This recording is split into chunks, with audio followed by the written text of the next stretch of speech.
So ఇవాళ question ఏంటి చూడండి.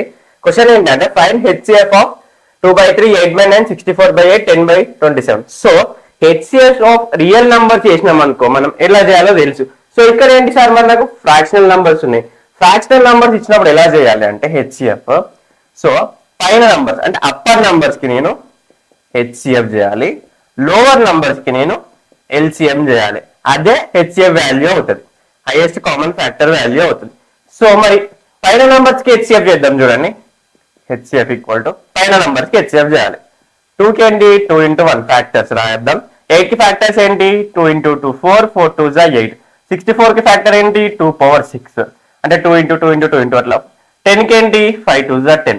సో హైయెస్ట్ కామన్ ఫ్యాక్టర్ అన్నిట్లలో కామన్ గా ఉండాలి, హైయెస్ట్ ఉండాలి. సో ఇక్కడ ఏంటి 5 ఒక్కదాగా ఉంది కాబట్టి దాన్ని నెగ్లెక్ట్ చేయండి. అన్నిట్లలో కామన్ ఉండాలి, బట్ అన్నిట్లలో హైయెస్ట్ ఉండాలి. 2 అన్నిట్లలో కామన్ ఉంది, అన్నిట్లలో హైయెస్ట్ పవర్ ఎంత 2 కి, ఇక్కడ 2⁴1, ఇక్కడ 2⁴1, ఇక్కడ 2⁴3, ఇక్కడ 2⁴3. అన్నిట్లలో హైయెస్ట్ ఏంటి 2⁴1 అంటే 2. హెచ్సిఎఫ్ వాల్యూ నాకు ఎంత 2. ఇప్పుడు ఎల్సిఎం చేయండి.